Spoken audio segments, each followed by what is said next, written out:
अजीब शब्द है, सॉरी। इंसान कहे तो झगड़ा खत्म, डॉक्टर कहे तो इंसान खत्म। नंबर 2, जिस चीज को आप कमा सकते हैं उसे मांग कर अपनी वैल्यू कम करने की कोई जरूरत नहीं है, चाहे वो धन हो, चाहे वो प्यार हो या फिर इज्जत हो। नंबर 3, नफरत करना उन मूर्ख लोगों का काम है जिनको लगता है वो हमेशा के लिए जिंदा रहेंगे। नंबर 4, जिंदगी 2 पहियों की साइकिल की तरह है, बैलेंस तभी तक रहेगा जब तक आप चलते रहोगे। लाइफ में कुछ करना चाहते हैं तो मुझे फॉलो जरूर करें। किसी ने क्या खूब कहा है, किसी पर दया करके देखो हमेशा लाभ में रहोगे, और किसी का भला करके देखो हमेशा याद में रहोगे। नंबर 2, कभी शादियों में भोजन की बुराई मत करना मेरे दोस्त, क्योंकि एक पिता वर्षों कमाता है एक दिन के दावत के लिए।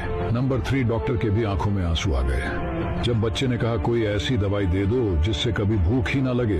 नंबर 4, जिंदगी में हर मौके का फायदा उठाना, मगर किसी के विश्वास का फायदा कभी मत उठाना। वीडियो को लाइक तो कर दिया मेरे दोस्त, अब मुझे फॉलो भी कर लो। अपने से बड़ों की इज्जत किया करो दोस्तों, जिन्हें हमेशा तुम्हारी चिंता रहती है, क्योंकि छांव हमेशा वृक्ष ही देते हैं, गमले में लगा पौधा नहीं। नंबर 2, खाना बच जाए तो इधर उधर फेंकने के बजाय जानवरों को दे दीजिए, क्योंकि ये इंसान की तरह खुद को कुत्ता कभी नहीं समझते। नंबर 3, गंदगी तो महलों में रहने वाले लोगों ने फैलाई है साहब, वरना गरीब तो सड़कों में फेंके कचड़े तक उठा लिया करते हैं। एक बार एक कुत्ते और गधे में शर्त लगी कि जो दौड़कर पहले पहुंचेगा वह सत्ता के सिंहासन पर बैठकर राज करेगा। दौड़ शुरू हुई, कुत्ता खुश था, उसने सोचा वो तो तेज दौड़ता है, वह तो गधे को यूं ही हरा देगा। दोनों ने दौड़ लगानी शुरू कर दी, पर उस कुत्ते को क्या मालूम था कि हर एक मोहल्ले के चौक पर बहुत से कुत्ते हैं और वो उसे आगे जाने नहीं देंगे। और हुआ भी ऐसा ही, हर चौक पर स्थानीय कुत्तों ने उस पर जानलेवा हमला किया। वह बहुत से कुत्तों से लड़ते हुए जैसे तैसे पहुंच गया, लेकिन वहां जाकर देखा कि गधा सत्ता के सिंहासन पर बैठकर राज कर रहा था। हताश घायल कुत्ता बोला, काश मेरी ही बिरादरी वाले मुझसे लड़े ना होते तो मैं आज राजा बनकर उन्हें ही फायदा देता।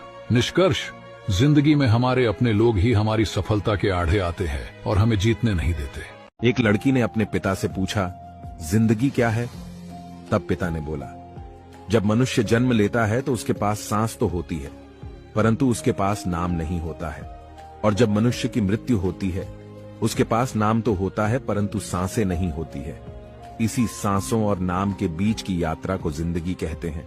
निष्कर्ष, ना किसी के अभाव में जियो, ना किसी के प्रभाव में जियो, यह जिंदगी है।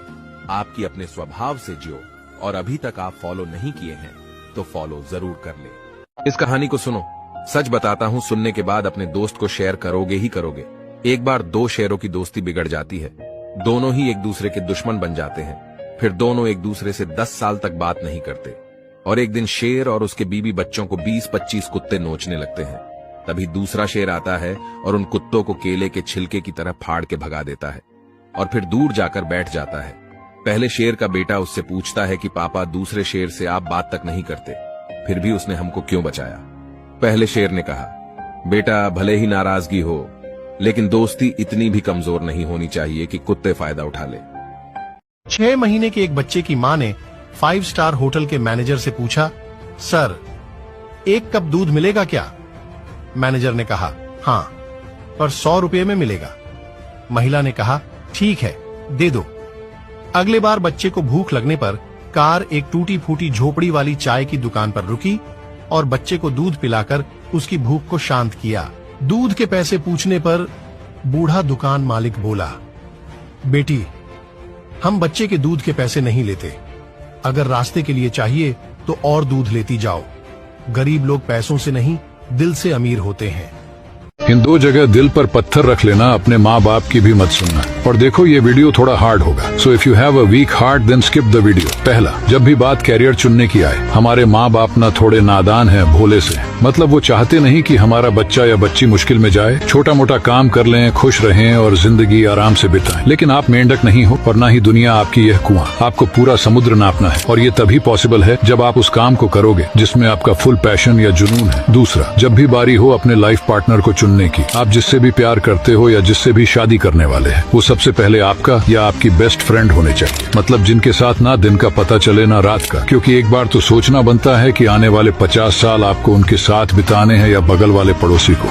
एक रात मैं अपने कमरे में सो रहा था। अचानक एक आहट से मेरी आंखें खुल गईं। सामने यमदूत को खड़ा देखा तो मैं घबरा कर पूछा, आप यहाँ कैसे? यमदूत ने कहा, मैं तेरी माँ को लेने आया हूँ। मैं घबरा गया, दिल बैठ गया, आंखें नम हो गईं। मैंने कहा, एक सौदा करते हैं, मुझे ले जाओ, पर मेरी माँ की जिंदगी बख्श दो। यमदूत मुस्कुराया और बोला, लेने तो तुझे ही आया था, लेकिन तुझसे पहले तेरी माँ ने सौदा कर लिया। लव यू माँ।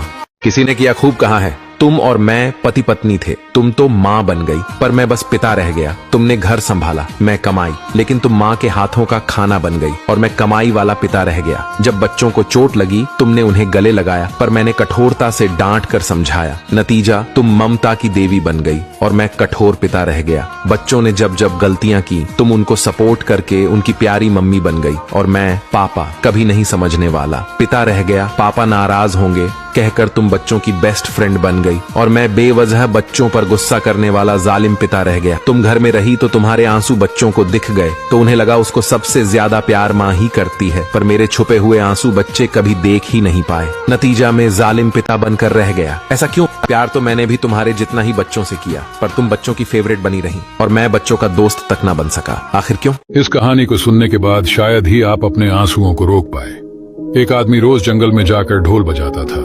ठीक उसी समय कहीं से एक बछड़ा जाकर वहां बैठ जाता था। एक दिन उस आदमी ने बछड़े से पूछा, मैं अच्छा लगता हूं या मेरा ये गाना बजाना अच्छा लगता है जो तू रोज यहाँ आकर बैठ जाता है?